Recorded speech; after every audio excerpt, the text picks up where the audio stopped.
Hello everyone. I am Crawlers and I am uh stoned right now. I'm sorry, I can do mouth breather right now because I have a bit of a cold that's not doesn't seem to be going away. But as luck would have it, I was watching the Battlefield 5 Pacific DLC premiere, DLC trailer, I should say premiere, right now on YouTube because there was so much hype, going around for days, even weeks on for the damn trailer. It's insane. I mean, I get that all this Pacific stuff is something that a lot of the community wanted to see uh, because there's just so much iconic tech and history there and everything. Not to mention Pacific maps were so insanely popular, in Battlefield 1942 that Wake Island was remade for Battlefield 3. And I'll admit that I had a tremendous time on that map, either as an engineer with like AT mines and a javelin, or as an Su-33 pilot. I mean, that shit was a ton of fun. I just had a blast. But the trailer also, many bigger YouTubers hyped up so much that they said it's basically, the last chance DICE has uh, to redeem Battlefield 5 sales and get it back on the board.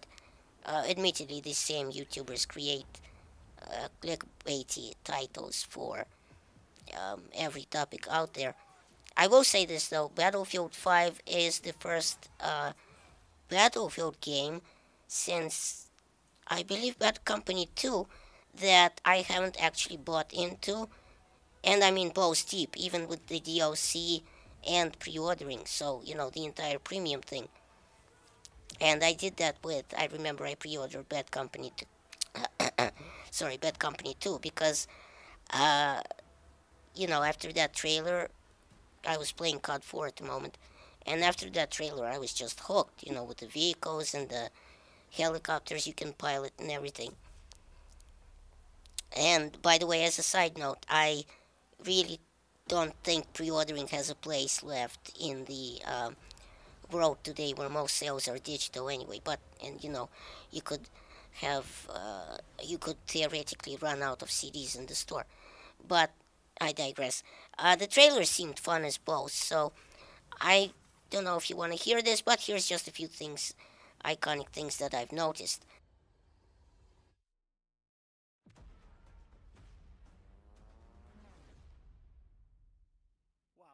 Um, right off the bat, what struck me, unconsciously, I think, is that these animated characters don't seem that real to me.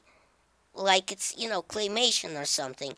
Uh, like they're made in Cinema 4D and not mocapped or something, Like it's a cutscene from 2005. It feels like I'm watching Toy Story 1 here. Yeah, that's exactly what I mean. The green soldiers, that's who these guys reminded me of. The green plastic army man from Toy Story 1. Yeah, that's it. That's it right there. It seems lifeless, There's no real face on it or nothing like that. I expected more from DICE because their graphics and sound department is always, on point, and it's just second to none in any game there is. So, okay, here we have an American and Japanese soldier facing off, a landing craft. Here I'm assuming that's a spawn point.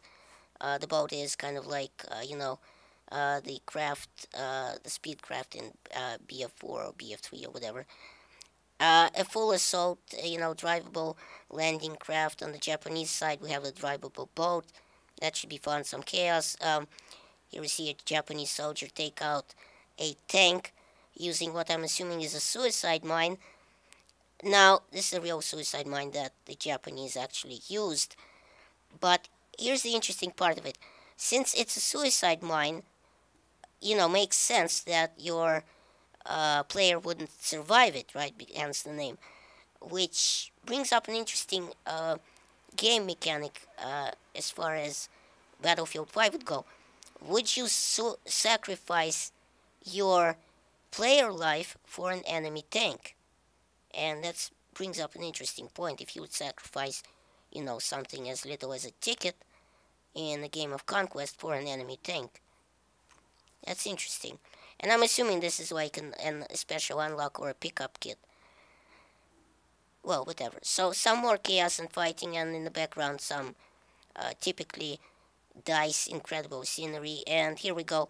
Get a glimpse of perhaps the most awaited item. Spoiler alert, there's a better one later. So this is a flamethrower tank and the flamethrower guy. Now, I don't think we've had flamethrowers in the game since Bad Company 2, I believe, the Vietnam DLC. Correct me if I'm wrong here, YouTube.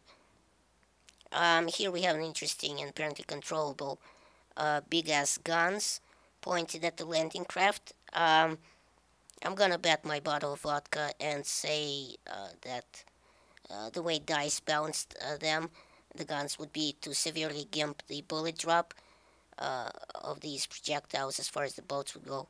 So you would have to an effective range on these guns, And here we have to the moment that the trailer has been leading to, and where I, as a red-blooded American, had my PP grow 3 sizes. Now this is a player-controlled Corsair fighter, fighter bomber, I should say, that will take off from an aircraft carrier in the game, and it seems. And well, as far as War in the Pacific, there's probably not a more iconic aircraft out there that's so instantly recognizable. So I'm assuming this will make a lot of fanboys scream out there.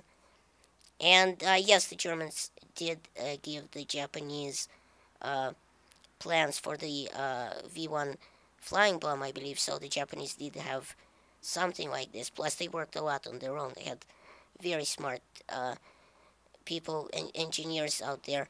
However, they also had a working kamikaze piloted rocket bomb that basically exploded when you exploded. It was a one-way, rocket, so you basically exploded and that's it. So, it was not above using people as controllable bombs then. And this is actually an interesting idea right here, that the guy actually used his plane, jumped out and rammed it into the flying bomb.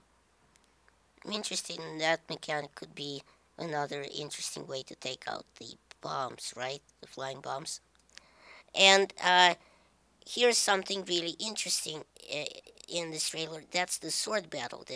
The guy, a Japanese soldier, going all ham with the katana on this American squad and basically taking them out at once. And as soon as I saw this sequence here, I immediately thought to myself, well, since he wasn't killed in this rampage, I'm gonna assume that he's some kind of a super whatever in the game, and I'm gonna assume this is like a specialty pickup kit, like the club, the mace in Battlefield 1, and I'm assuming that it gives him some kind of, buff to his health, and then the katana, maybe he doesn't have a primary gun, or even a secondary, whatever. That'll be fun to see. And that right there is some kind of a super weapon, not unlike the V1 in the base game. I assume that you can call in as a squad leader. And honestly, a cool trailer, and it gets me back into Battlefield a little bit, but gets me excited, honestly, for the DLC. But I'm just so not sold on these graphics for some reason. I don't know, it just seems rubbery and unrealistic, I don't know, maybe I'm nitpicking. Comment below, guys, tell me what you think. Anyway, remember to like and favorite and do whatever. And remember, in Soviet Russia, YouTube rates you.